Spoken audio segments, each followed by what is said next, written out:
Tenemos la grata presencia de la exministra de Salud, la doctora Carolina Corcho, con quien vamos a dialogar de temas de actualidad nacional y de cómo se concibe el momento político en el país y la situación con cara a lo que viene a ser las próximas elecciones y el proceso electoral que se avecina, en la cual, pues, indudablemente, el pacto histórico y los partidos y los movimientos y todos los que han acompañado y que han venido haciendo parte de este proceso, también tienen mucho que decir de lo que ha sido este proceso en la cual por primera vez llega un presidente progresista que toma la dirección del país después de 200 años de manejo de los partidos tradicionales, y creo pues que hay mucho que hablar, hay mucho que decir. Doctora Carolina, pero muy buenos días. Bienvenida aquí a la cadena radial Radio, Televisión y Prensa La Piragua. Buenos días, Rafael, y un saludo a la cadena radial La Piragua y toda su audiencia. Doctora, primero vamos a preguntarle a usted quién es Carolina Corcho, para los que muy pocos no la conocen, porque ya usted tiene un recorrido de lo que ha sido estos 2 años y la gente identifica perfectamente lo que ha sido ese proceso desde cuando estuvo en el gobierno con el presidente. Bueno, Carolina Corcho es una mujer de origen cinciano, mis abuelos son de Cincé, Sucre, posteriormente emigran al Bajo Cauca antioqueño y después yo nazco en Medellín y actualmente vivo hace 15 años en Bogotá. Entonces digamos que tengo un recorrido por el país. Soy médica de la Universidad de Antioquia, psiquiatra de la Universidad Nacional y politóloga de la Universidad Javeriana. Me he desempeñado como médica, pero también presido una organización de la sociedad civil que se llama Corporación Latinoamericana Sur, y en los últimos años nos dedicamos a construir lo que hoy es el programa de gobierno del presidente Gustavo Petro, bajo una publicación que se llama Agenda de Transición Democrática, Otra Colombia es Posible.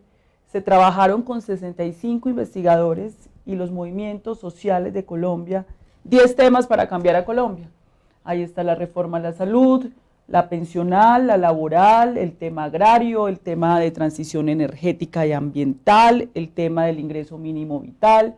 Ahí está, digamos, consignada parte del gobierno, del programa de gobierno del presidente Gustavo Petro. Esa fue la razón por la cual yo fui una de las coordinadoras general del empalme del presidente Gustavo Petro, dado que estuvimos en esa discusión en los últimos años. Bueno, yo me imagino que mucha gente de familia y amigos le preguntan a usted cómo se dedicó a su trabajo, cómo empezó a transitar en este tema de la política, que entre otras cosas la gente en general los médicos no son muy dados ni tienen la perspicacia esa que dice, pero ¿para qué? Si lo mío es esto. Pues fíjate, Rafael, que yo desde joven, pues cuando estuve en la Universidad de Antioquia estuve muy vinculada al movimiento estudiantil en la Universidad de Antioquia, y allí me vinculé mucho a un grupo de discípulos de Estanislao Zuleta y Héctor Abba Gómez. Héctor Abba Gómez era el gran médico, salubrista, defensor de derechos humanos antioqueño, y Estanislao Zuleta un intelectual y pensador. De alguna manera yo fui formada desde muy joven en otros saberes muy distintos a la medicina, con el estudio de literatura, filosofía, política, y obviamente en el ámbito de salud pública también estuve trabajando como investigadora. Ya después me vine para Bogotá a hacer mis estudios en psiquiatría y me vinculé al mundo gremial médico. Y a partir del mundo gremial médico, pues yo fui presidenta y vicepresidenta de agremiaciones nacionales médicas. Estuve trabajando ya en propuestas de salud. Bueno, cuando uno empieza a analizar lo que fue la campaña del doctor Gustavo Petro, estamos hablando su inicio en la primera en el 2018, cuando no ganó las elecciones, se enfrentó a Duque. ¿Cómo vivió usted ese proceso?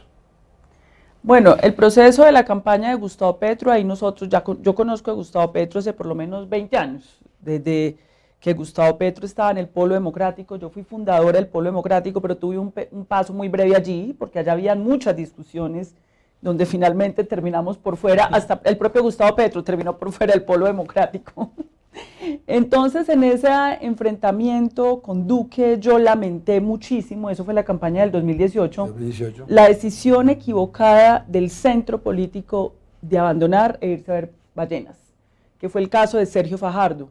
El costo para el país fue muy alto, porque yo creo que esos 4 años de Iván Duque metieron al país en un retroceso enorme, desde el punto de vista fiscal, financiero, desde el punto de vista inclusive del proceso de paz, que lo detuvo. El proceso de paz que había iniciado Juan Manuel Santos, pues se mantiene por la presión de la comunidad internacional, por la fortaleza de la JEP, de las altas cortes, pero pues con Iván Duque esto entra en un proceso de receso. El tema del manejo de la pandemia. El tema del manejo de la pandemia, con muchas dificultades, ya hay investigaciones muy duras de la Contraloría de que esto no se manejó presuntamente con la transparencia que dice el gobierno de Iván Duque, los resultados no fueron buenos desde el punto de vista de la salud pública. Entonces, una decisión en ese momento de ese centro político de decir no vamos a participar, nos vamos a abstener, le costó mucho al país. Bueno, todos los procesos políticos tienen unos costos. Usted llega al ministerio, hay una cantidad de gente que uno ve en las redes, que escriben y opinan, y les voy a dar un concepto.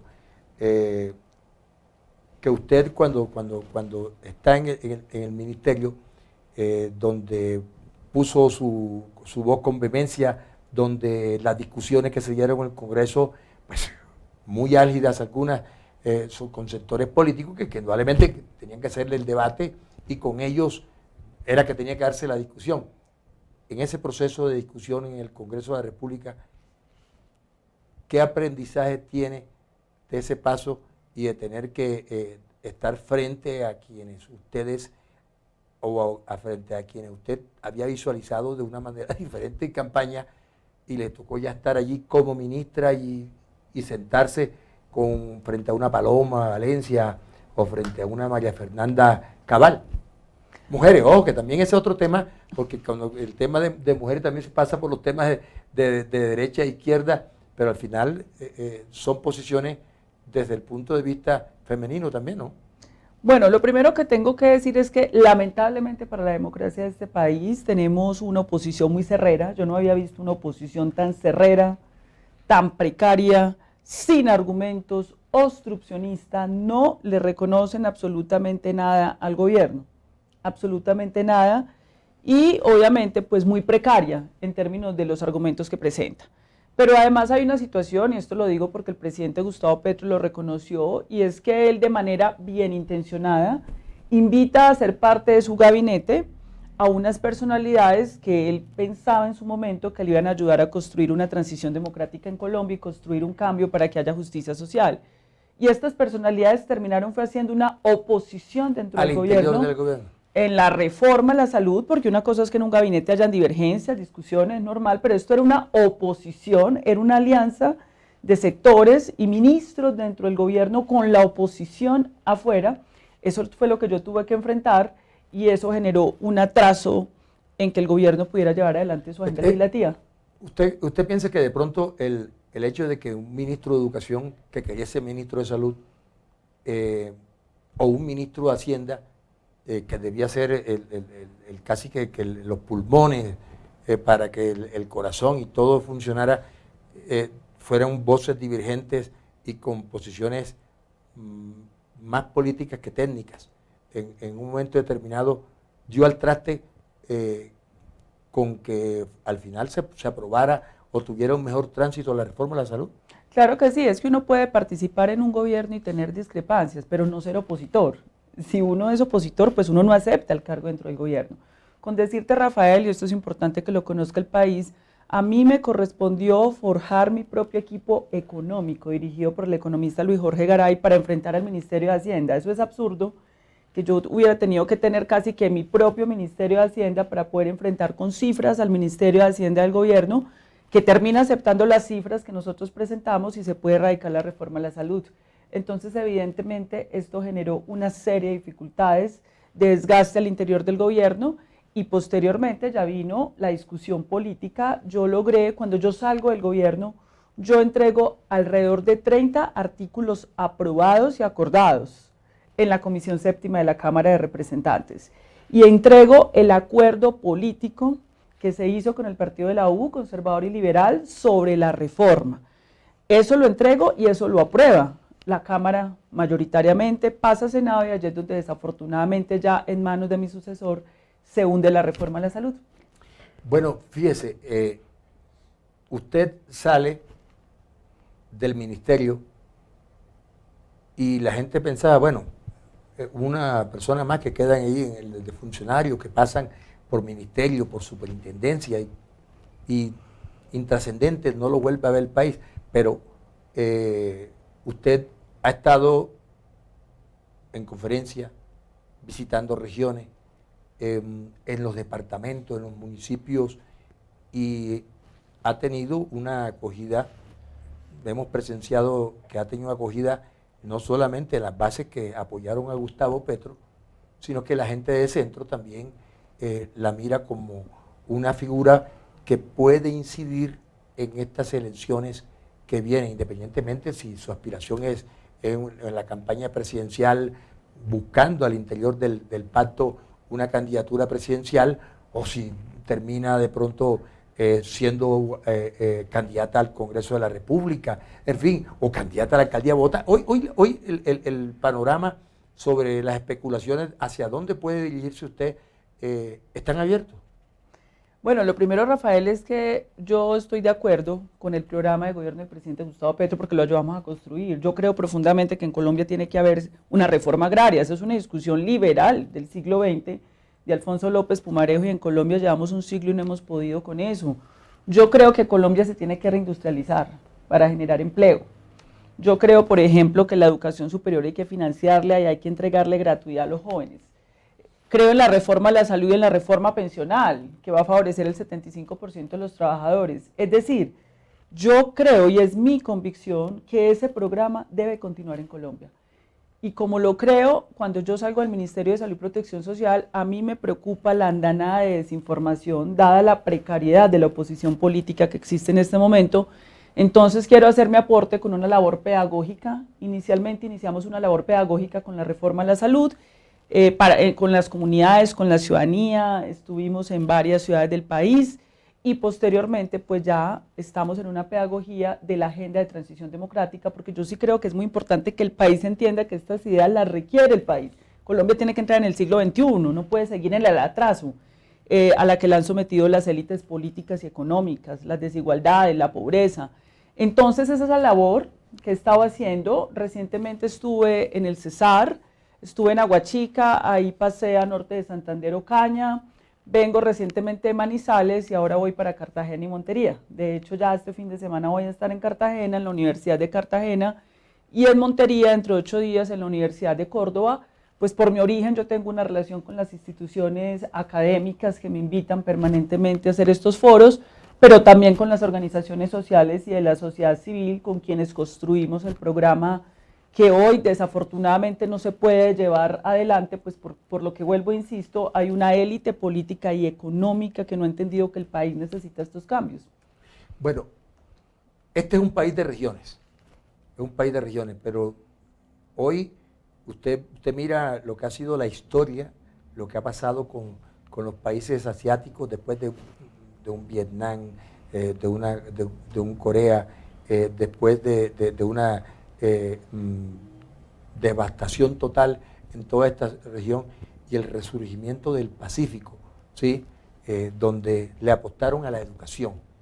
Y la educación ha sido fundamental para el desarrollo en todo, tecnológico, para el desarrollo social, económico y para que estos países, por hablar de una Corea del Sur, el mismo Vietnam, devastado por la guerra, son países que tienen un avance en materia económica y de pronto también hablar de la potencia más grande capitalista emergente y que hoy es la segunda del mundo como es la China, que nadie me va a hablar de que la China comunista pues es el país capitalista a la par con Estados Unidos y de los desarrollos tecnológicos y de los desarrollos que hoy ya los productos chinos no se ven como el producto de basura, sino que todo el mundo dice, ojo, este estos fenómenos chinos, más allá de los temas militares, los temas tecnológicos, la educación, la inversión en la educación.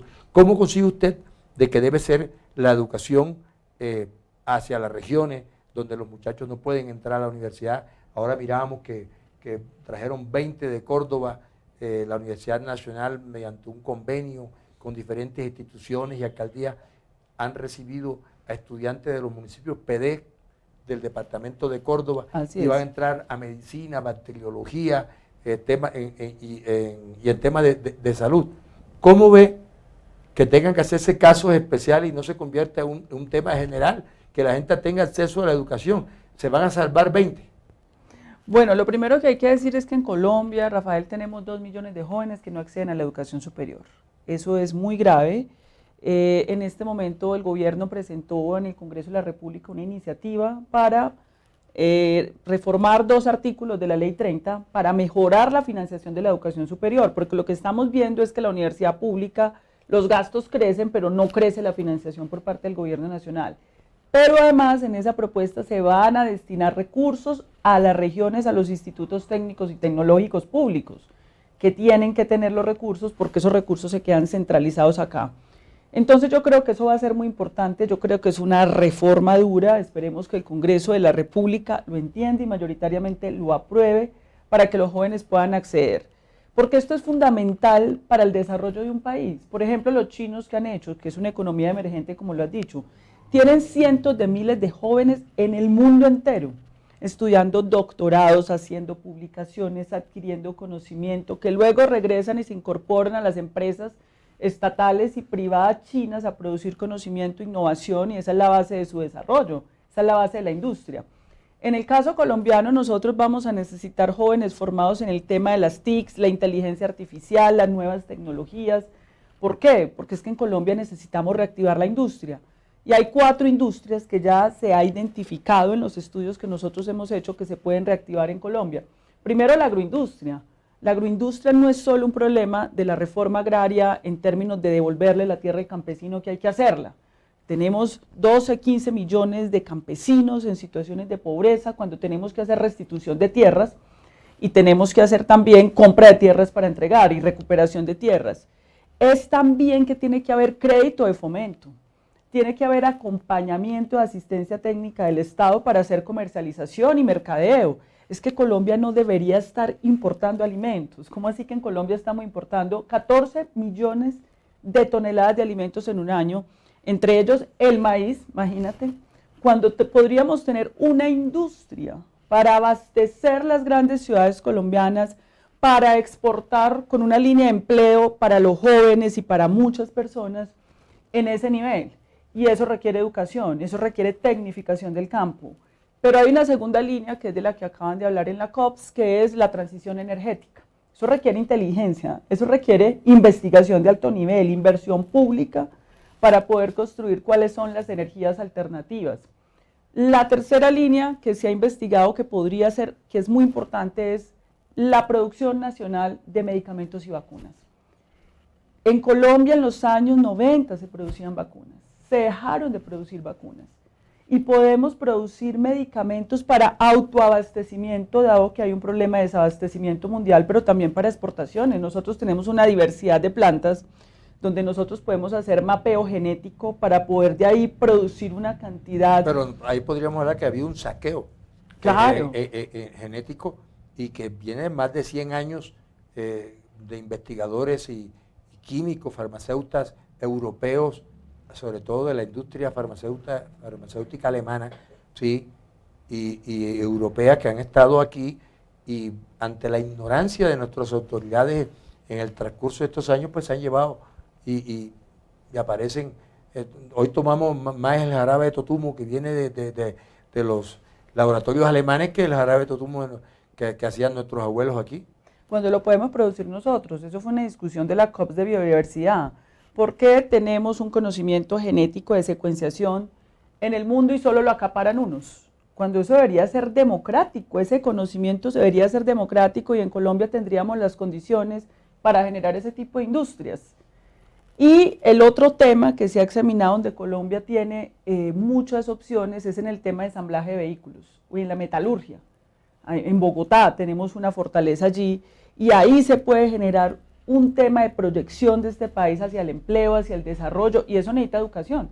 Por eso es tan importante esa reforma educativa que está en el Congreso de la República, que esperamos los congresistas y la oposición de este país no siga obstruyendo a los jóvenes y a los campesinos, porque también debo decir que en el Congreso de la República en que la universidad debe llegar al campo. Es que claro, tenemos universidades como la Universidad de Córdoba, donde se tienen antecedentes de estudios de hace 50, 60 años, ¿sí? Donde ha sido el ente de formación de la costa Caribe. Pues la gente decía, ¿tú dónde vienes? No, yo soy guajiro, yo soy vallenato, yo soy bolivarense, estudiando medicina veterinaria y agronomía en la Universidad de Córdoba, ¿verdad? O sea, lo que es la proyección directamente hacia el campo, investigaciones que se han hecho y convenios con universidades europeas que ha hecho la Universidad de Córdoba. Entonces, ¿cómo no tomar los antecedentes históricos viables, los que han sido exitosos en materia de educación, y reproducirlos a través de nuestras universidades exitosas en esta materia, y llevar la gratuidad a todos los lugares donde el campesino, porque tenemos la Universidad Nacional, tenemos una cantidad de universidades históricas que también pueden abrir estas puertas y sedes en otros lados, pero el Estado tiene que volcar más recursos para la educación que para la guerra, y tenemos que resolver ahí el otro tema. El tema frente a la guerra es la paz, para poder también invertir en estos renglones como la educación. Tenemos que solucionar el tema de la paz. ¿Qué más quieren los señores dirigentes con 8 de la mañana, 12 minutos, 8 de la mañana, 12 minutos, entrevista exclusiva en directo con la ex ministra de Salud y precandidata presidencial Carolina Corcho. Regresamos a Bogotá. Bueno, Gabriel, ya que tú la acabas de oficializar como candidata, quiero pues que le hagas una pregunta desde los estudios de La Voz de Montería y de la cadena radial en Córdoba a la doctora Carolina. Muy amable de su parte por haber aceptado esta invitación del bloque informativo. La inquietud es grande, es inmensa, porque el pueblo de Córdoba también tiene una esperanza cifrada en usted. De concretarse, doctora Carolina Corcho, este propósito, este anhelo del pueblo de Córdoba, que sería el mismo anhelo del pueblo colombiano, ¿qué vendría en su defecto a partir de ese momento como primera magistrada de la nación en la persona de Carolina Corcho para todos nosotros?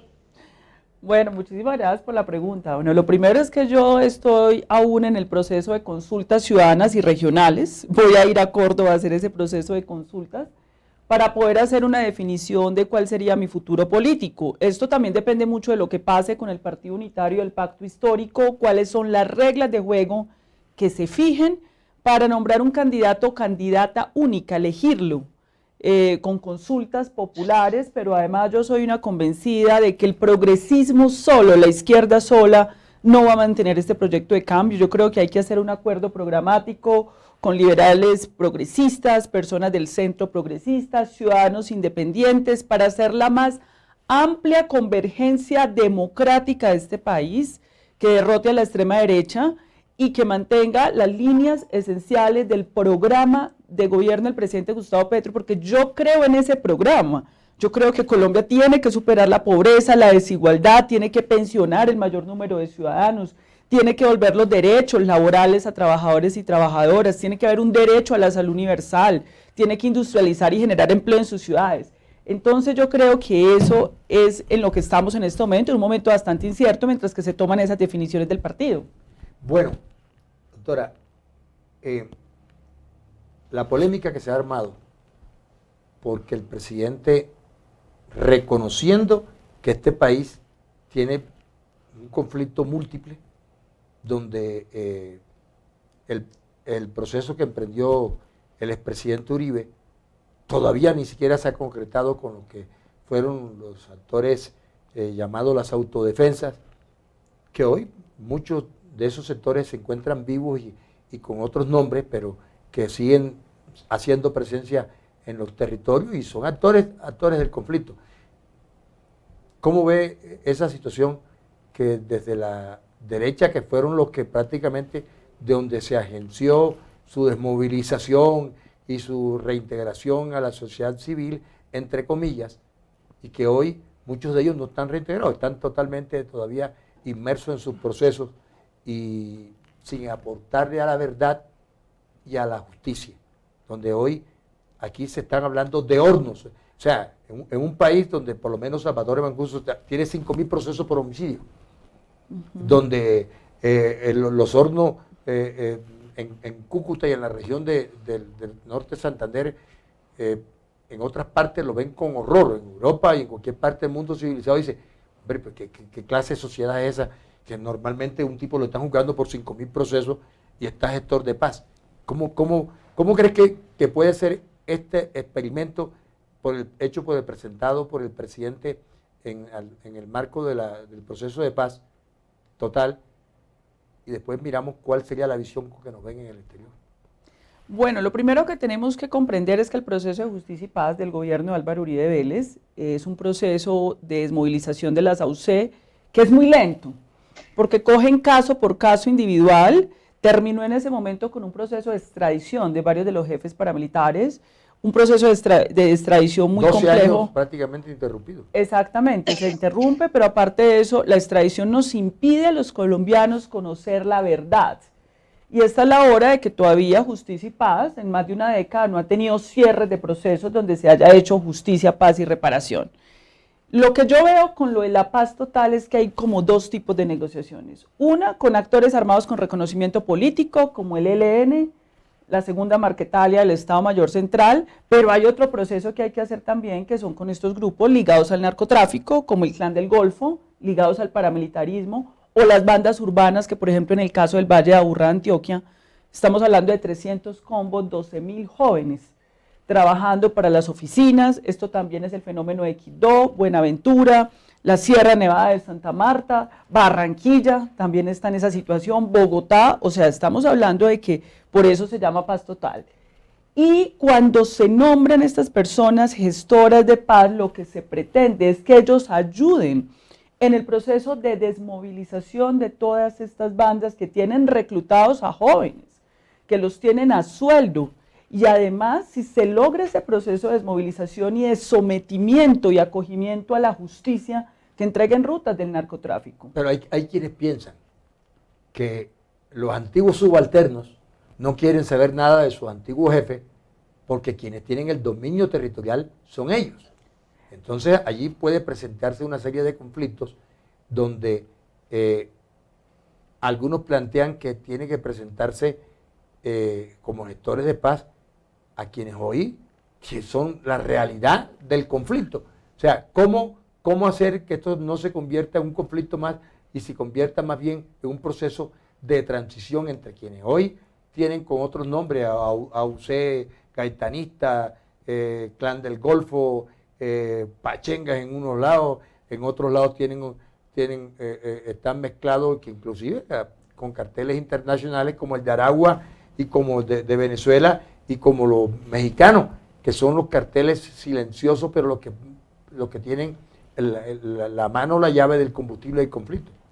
Bueno, lo primero es que ya han habido adelantamientos, pues ya se han adelantado conversaciones, inclusive en Antioquia, con estos combos ellos han expresado el interés de acogerse, hacer una ley de sometimiento que podría ser una reforma a la ley de justicia, paz y reparación para que haya acogimiento y sometimiento, es decir, que a cambio de que se reparen a las comunidades, se diga la verdad sobre dónde están los desaparecidos y se entreguen recursos. Ellos están hablando, ellos han hecho propuestas del 95%, casi el 100% de todos los recursos para reparar a las comunidades y las víctimas, para hacer inversión pública, pues ellos accederían a eso. Es decir, ya hay conversaciones a nivel del Clan del Golfo. Acordémonos que el proceso de paz de Juan Manuel Santos pues inició mucho antes de que se oficializara. Siempre hay este tipo de diálogos exploratorios que se hacen desde diversos escenarios de la sociedad civil para saber. Entonces yo creo que hay que interpretar esto de los gestores de paz como que ellos deben sumar a la verdad en este país. No lo que pretendía el gobierno de Uribe, que era extraditarlos para que nunca supiéramos más qué pasó en Colombia. Yo creo que es una iniciativa que busca darle una salida a que esto no lo resolvemos con más bala. Ese fue el intento de Iván Duque. Iván Duque en un momento dado cerró cualquier posibilidad de diálogo y desmejoró la seguridad colombiana. En campaña Duque decía de que no iba a acabar con el proceso de paz, entre comillas, pero creo que entre lo que llegó la pandemia y el aniquilamiento para colocar en funcionamiento todo lo que había quedado, la ruta que dejó el expresidente Santos y el odio que le tiene al expresidente Santos, el Centro Democrático y ciertos sectores de derecha que lo consideran traidor porque desde el principio se apartó del concepto de la guerra y se matriculó en el tema de la paz, pero la diferencia es que tuvo 8 años y además un presidente que entre otras cosas arrancó con 2 derrotas en las primeras vueltas, que ese es un caso único en Colombia de que vino de atrás y terminó entendiendo en la segunda cuando se ganó gracias al proceso de paz.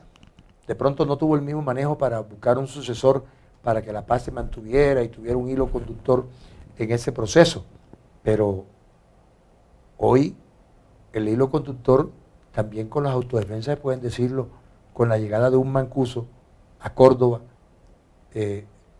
con una visión totalmente diferente, y lo digo yo que conozco a Mancuso como, no puedo decir como la palma de mi mano, pero pariente, primo, yo lo he dicho públicamente para que no me vayan a condenar de pronto toda la izquierda o derecha, o no, todo lo que se rotulan, que lo llevé a matricular a la universidad, lo llevé, también lo escribí como para también salirme de todos estos procesos penales, lo llevé a matricular a la Universidad Javeriana y a la Universidad de La Salle. La familiaridad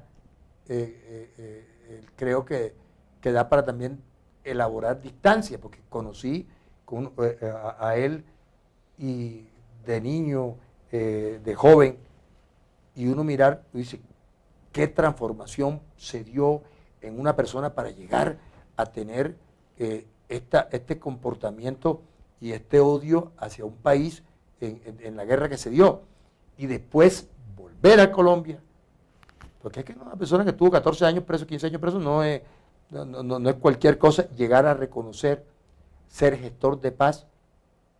Yo creo que la gente, independientemente de los pecados de Mancuso y de todos los que están allí, que no son ningunos angelitos, porque aquí no, la paz no se hace con ángeles de la guarda. Esto no, quien vaya a pensar aquí, bueno, hombre, si tienen casi preso por el proceso de pedofilia al sacerdote que ha sido un apóstol de la paz en Colombia, y en este país no se perdona y se le cobran por ventanilla a quienes están y han venido haciendo parte de estos procesos. Pero ¿cómo hacemos? Son los que están ahí. ¿Cómo hacemos para no pedirle a ellos que digan la verdad, que durante 12 años no dejaron y no se les permitió? Y el tema, si la gente piensa que con una videollamada iban a resolverse los temas de justicia y paz, no se van a dar. ¿Qué cree que puede pasar en esta cuestión, con esta apertura que hace nuevamente el presidente a que todos los actores, que inclusive le iban a matar a él, que esta otra cosa, que aquí estamos hablando de que los secuestros, asesinatos, ataques a las dirigentes de izquierda, muerte a los líderes sociales? ¿Qué hacer cuando se tiene frente a ellos y quieren ser parte del proceso de paz? Bueno, yo creo que hay como varios asuntos. Digamos que dividiendo otra vez este proceso de paz total, hay que insistir en la salida negociada, pero salida negociada también con reglas de juego. Y una regla de juego central es que no puede haber territorio en Colombia que sea vedado para las fuerzas democráticas. Y la fuerza democrática es la presencia de la fuerza pública bajo el canon de los derechos humanos, pero también los programas sociales del gobierno, que es lo que pasa en el plateado.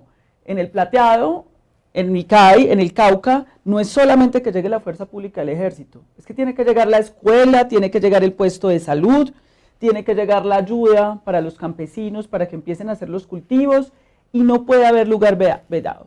Segundo, si se establecen mecanismos de cese al fuego, como ocurrió con el ELN, tiene que haber un mecanismo internacional de monitoreo y verificación estricto, eso se tiene que cumplir, porque un proceso de paz requiere legitimidad de la sociedad tiene que respaldar, y es muy difícil que la sociedad respalde un proceso de paz donde continúa el secuestro, donde continúa el reclutamiento de menores y el asesinato de líderes sociales, sobre todo a cargo del Estado Mayor Central, que es el que mayor se le responsabiliza de esto, y el ELN el secuestro. Entonces yo creo que eso tiene que ser claro, porque la sociedad colombiana debe legitimar y no va a tolerar este tipo de prácticas.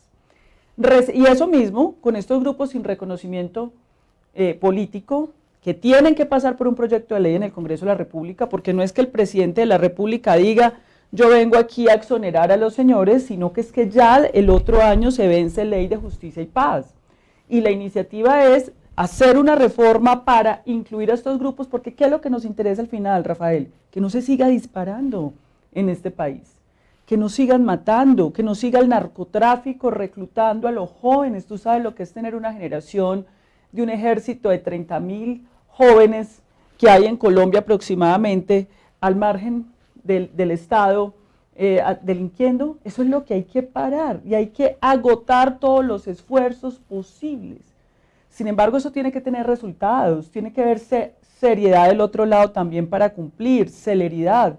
Yo creo, eso ya lo dirá el tiempo, que hay unas buenas condiciones y una disposición por parte del Clan del Golfo, y algunas bandas que ya no quieren más la guerra. Por ejemplo, en Antioquia ya hay cierta legitimidad en la sociedad antioqueña, porque lo sé, porque han habido unos ceses al fuego, unos pactos de paz entre las bandas, de venga señores, ya paremos esto y miramos a ver entonces cómo abrimos este proceso. Ahora bien, eso depende, volvemos a lo mismo, del Congreso de la República, porque si el Congreso de la República no genera un marco jurídico que no tenemos hoy, para el sometimiento y el acogimiento de estos grupos ilegales ligados al narcotráfico y al paramilitarismo, pues va a ser imposible, entonces vamos a seguir una guerra sin cuartel. Allí es donde viene la importancia, lo importante, yo creo que la ciudadanía colombiana está entendiendo lo importante que es esa corporación congresional. Sin una corporación congresional que esté comprometida con la paz y la justicia social del país, todo va a ser muy difícil. Hay algo que es claro, doctora Carolina, y es que los apóstoles defensores de la legitimidad jurídica e internacional, interna e internacional del país, es que no podemos darle el estatus político a los narcotraficantes. Yo creo que hoy no hay un proceso en Colombia, que no tenga el paso, que no esté manoseado por el tema del narcotráfico, porque es el combustible de la guerra. Y aquí, si no empezamos a mirar el tema político de lo que hacen los actores que eligen alcaldes, estamos hablando que si son actores políticos, eligen alcaldes, eligen gobernadores, y ya están elegidos presidentes, porque la ñeñe política no fueron cuestiones, pero como son temas que lo convierten en ley, porque hacen parte de un tema de las oligarquías locales, ¿sí? Donde pues, eso es chévere, porque eso es como volverlo lo de moda, ¿sí? Llevar a los clubes la parte de los nuevos narcos o de los nuevos ricos que se hicieron ricos por ser narcos o por la corrupción, pero al final de cuentas son los mismos que terminan quitándole la platica para los niños en los planes de alimentación, los que terminan quitándole la platica para que la gente no pueda ser atendidos en las enfermedades en el sistema de salud, los que terminan quebrando los hospitales, los que terminan quebrando las clínicas y los que terminan dejando al país sin vía de acceso, donde no pueden sacar los alimentos, se acaba la seguridad alimentaria. Entonces volvemos a ese mismo círculo. ¿Quién? Si fue primero el huevo o que fue primero o la gallina. El proceso, usted independientemente de que al final el Congreso tiene que llegar otra vez al Congreso, a través del Congreso, que conocen perfectamente a esos actores. Sí, más claro, que cualquiera. Porque claro. esto no pueden, no quiero saber, en un debate en el Congreso, cuando aplaudieron a Salvatore Mancuso, cuando llegó allá con el señor Báez, Ernesto Báez, ¿sí? Cuando estaba la señora Leonora Pineda, cuando estaba la representante de la Cámara por Antioquia, que llevaron allá y fueron criticadas y todo, y dijeron que Mancuso alcanzó a decir, nosotros, el 70% de este Congreso fue elegido pues, con ayuda nuestra, y levantaron el grito en el cielo y terminaron los procesos y dándole la razón a Mancuso. No, por eso es que quienes son hoy la oposición cogobernaron con ellos. Eso está demostrado en Colombia. Recordemos el proceso de la parapolítica, donde más de 60 congresistas se van presos, donde la Corte Suprema de Justicia les demostró vínculos con el narcotráfico y el paramilitarismo, pero aparte de eso eran congresistas de la bancada del entonces presidente, hoy opositor del gobierno de Gustavo Petro, que se rasga las vestiduras porque se está haciendo una gestión de paz para desmovilizar estos grupos. Entonces, en ese sentido, esto no es ajeno a los procesos, es que la Ley de Justicia y Paz fue eso. La Ley de Justicia y Paz era un mecanismo de marco jurídico para permitir la desmovilización de los paramilitares, que, vuelvo, insisto, extrañamente resultaron extraditados cuando necesitábamos era que dijeran la verdad en Colombia.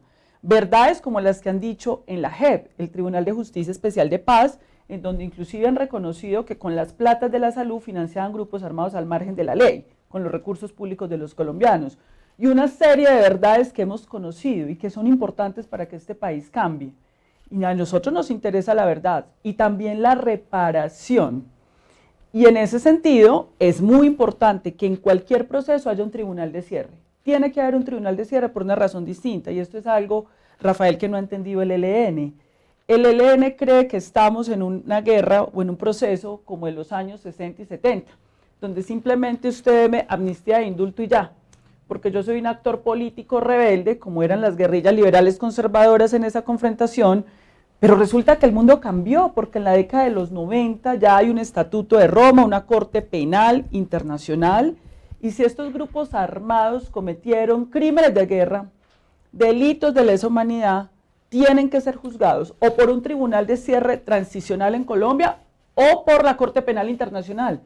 No les queda de otra, es decir, si hoy el Estado colombiano... O el sometimiento al Estado mediante la lucha armada, y la lucha armada, el Estado tiene que combatir en los territorios, sea quien sea el presidente, o la gente pensaba que porque el presidente había sido guerrillero, entonces no iba a tener que combatir a Iván Mordisco, o iba a dejar que los señores del ELN hagan lo que les dé la gana. Que hoy mucha gente no comprende que vamos a hacer un paro en los ríos del Chocó, cuando los ríos del Chocó hoy el Chocó está inundado, el Chocó está en los problemas más grandes del mundo. Entonces, pues el paro armado no, hay un paro climático. Hay un paro climático donde no le pueden llevar los alimentos a la gente, no le pueden llevar las formas para ayudarlo. Ni siquiera no es por el ELN, es porque las vías no les permiten llegarle a socorrer a la gente más humilde que hoy tiene movilizado a parte del país para socorrer al departamento más pobre de Colombia, al departamento más inequitativo de Colombia, donde uno no puede entender que no haya una solidaridad general para con el departamento del Chocó, por muchas razones, por el estigma, por el racismo, por el abandono de la clase política a lo largo de la historia. Pero el Chocó sigue con sus clanes allí también ensimismados, y votándole en cada elección. La gente sigue haciéndole el juego democrático, entre comillas, a quienes han venido también dominándolo a lo largo de todos estos años. Entonces, este proceso de paz, que tiene 1000 cabezas, y que probablemente el presidente ha sido valiente, seguir insistiendo. Claro. Porque la gente ahora dice que ahora son enemigos es porque esto es una revancha en contra de Uribe.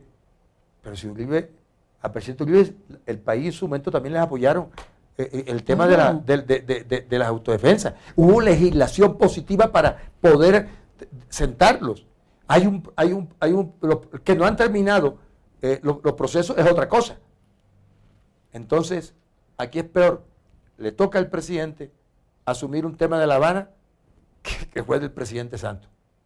Un proceso del presidente Uribe, 8 años, el tema de autodefensa. Y ahora buscar un marco general. Y yo creo que aquí la paz total tiene que venir también con algo claro, que es los actores del Estado. ¿Y quiénes son los actores del Estado? Los militares que estaban inmersos en el conflicto y cometieron delitos, también a nombre del Estado, ¿sí? Pero que también cometieron los mismos delitos o peores, las desapariciones de los más de 6.000 los falsos positivos.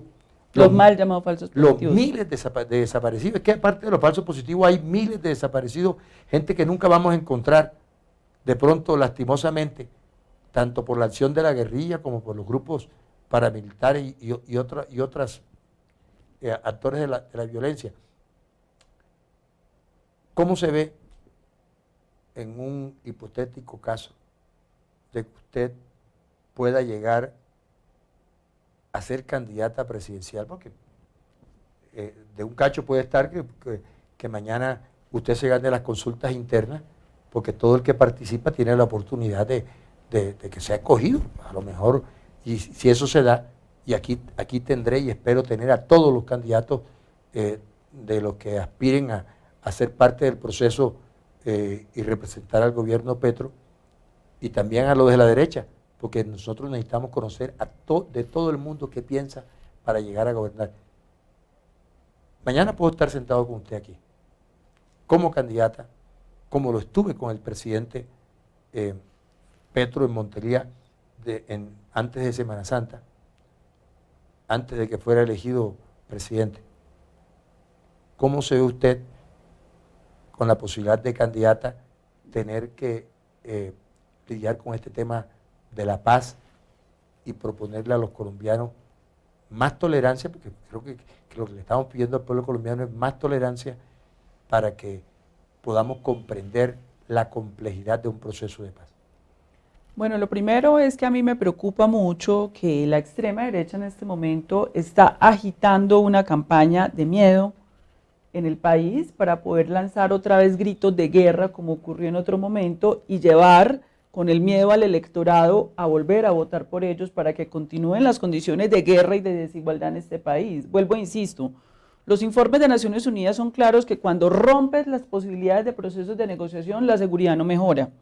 Ahora bien, de otro lado, yo creo que tienen que haber resultados en estos 2 años sobre el proceso de paz para darle confianza a la ciudadanía. Ahí sí yo veo muy complicada la posición que está asumiendo el ELN. Yo creo que el ELN está perdiendo un momento histórico. El ELN no podría negociar mejor sino con el gobierno de Gustavo Petro, pero está desperdiciando este momento para el país. Entonces, en ese sentido, lo que yo veo es un intento del gobierno por avanzar en los comandos de sur del ELN, que es una disidencia. En Nariño, el ELN que ha dicho no estamos de acuerdo con la postura de la comandancia del ELN respecto a este tema, avanzar en estos procesos de diálogos a través de estos gestores de paz para desmovilizar el Clan del Golfo. Yo creo que hay que insistir en ese proceso de grupos ligados al narcotráfico, con el apoyo del Congreso de la República, que tiene que tomar estas decisiones para darle confianza, porque si no, lo que van a venir acá, y aquí vas a tener invitados y sentados a varios de los actores políticos de la extrema derecha, a hacer gritos de guerra para generar pánico en Colombia sin que necesariamente eso solucione el problema de las comunidades, el problema de desigualdades y ni siquiera el problema de la seguridad.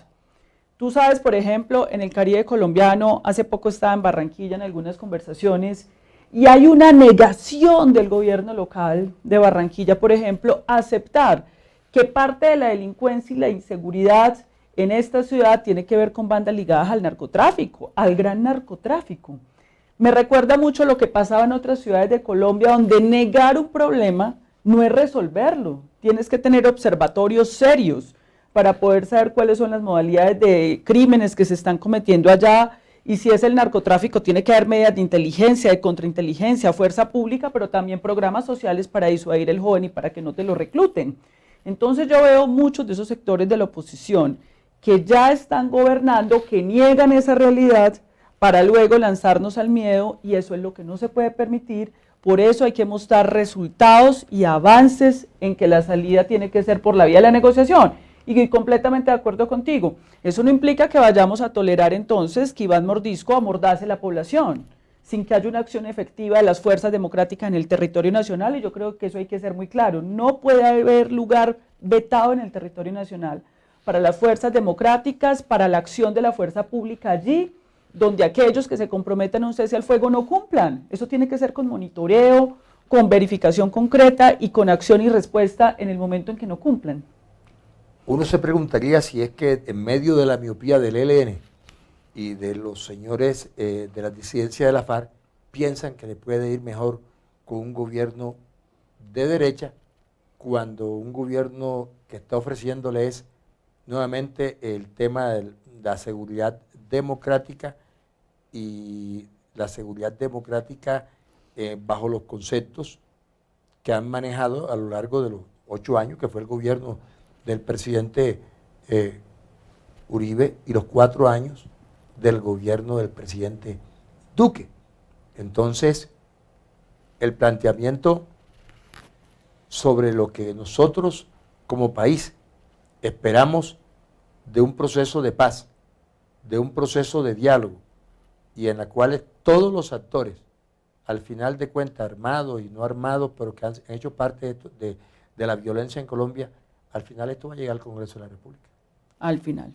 Y la responsabilidad que va a tener el Congreso, si creen que que con esto acaban a un gobierno progresista, condenando al fracaso un proceso de paz por el miedo, por el puro miedo de que el éxito conduzca a un nuevo éxito electoral, porque al final eso también es algo que tiene que traducirse, pero también no están apostando que ese fracaso puede conducir a una derrota electoral tremenda y grande para que la gente tome conciencia de lo que significa las elecciones de Congreso. Yo creo que ya aquí tiene que haber una connotación, porque aquí decimos, no, apoyamos a los bandidos, vendemos el voto para Cámara y Senado, pero para Congreso, para Senado, para Presidencia de la República, yo voto por el que me da la gana. Es que no puede haber, es que allí sigue maniatada la gente, su voto no está siendo libre cuando están votando para presidencia. El problema viene desde cuando el Congreso de la República, una mala elección de Congreso, pueden elegir al presidente con las mejores intenciones y más santo, de derecha o izquierda. Del que sea. De derecha o izquierda, pero si no obedece a los parámetros que quieren los sectores en el Congreso, eso va a conducir a nada. Por lo menos uno se pregunta, ¿de qué lado está el Partido Verde? El Partido Conservador, que ha sido históricamente desde 1910, cuando Carlos Ernesto Restrepo fue presidente, ha sido llamado el Partido Puestero. Ellos son unos puesteros. Históricamente le ha importado un carajo de que vuelvan a tener un presidente, ¿sí? Y lo que les interesa es cuántos ministros tenemos, cuántas superintendencias tenemos, cuántos embajadores tenemos. Ahí se reducen los botines de guerra. A lo que se convirtió el Partido Liberal de Gaviria, ¿sí? Que no es el Partido Liberal que conocimos, lo que hemos transitado en el liberalismo, y yo no hago parte del Partido Liberal y no quiero ser parte de un proceso donde esté César Gaviria, pero los que han querido sacar a Gaviria con el perdón de nuestro amigo Luis Fernando Velasco, quien considero que ha hecho un papel mediocre en este proceso para tratar de reemplazar a Gaviria, pues mucho menos creemos nosotros de que se le va a plantear una alternativa al país si no se plantea también con claridad unos objetivos, aunque seamos derrotados. Porque la derrota hace parte también de la vida política. La victoria y de la derrota es lo único que tiene asegurado quien se inscribe como candidato. Es lo único que tiene asegurado, doctora Carolina. Bueno, yo quiero agradecerle por su presencia aquí. Yo creo que no es la última, es la primera de muchas discusiones que estoy seguro que va a venir usted con mayor peso y alimento político, porque usted cuando vaya a las regiones cada día aprende más. Así es. Y cada día va a estar más enterada de cosas que uno no se entera, sino con la presencia viva de la gente, y creo que da más dolor de patria cuando empiezas tú a sentir el dolor de la gente, pero personalmente. Yo creo que eso debió haberle pasado en todos estos recorridos que está haciendo por el país. Sin duda alguna. ¿Qué quiere mensaje? Sin duda alguna, no, agradecerte, Rafael, por este espacio. Espero que tengamos otros para discutir temas de país. Allá estaré en Córdoba, en Montería, voy para Sincelejo, la tierra de mis abuelos, luego voy para Córdoba, este fin de semana para Cartagena, y espero que podamos conversar por allá también para profundizar más sobre el pueblo cordobés y sus problemas. Bueno, usted tiene una mezcla como la tengo yo. Mi papá era antioqueño, ahí en Anorí, Antioquia. Mi mamá cordobesa. Mi padre fue secuestrado por la guerrilla, murió cuando lo fueron a rescatar hace 51 años. Aquí estuve, porque mucha gente no sabe quién es.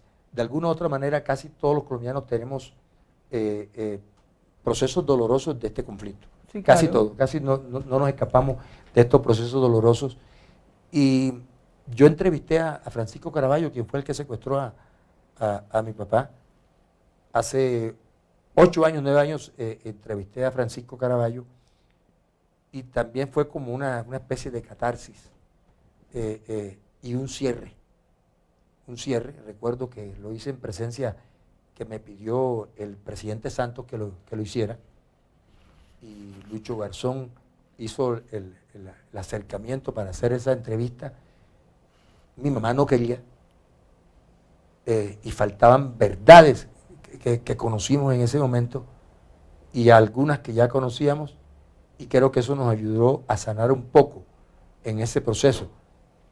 Pero lastimosamente no aprendemos de los procesos políticos anteriores, no aprendemos de los hechos de violencia del pasado para poder entender lo que está pasando en un país donde se están cambiando actores, pero al final siguen siendo lo mismo.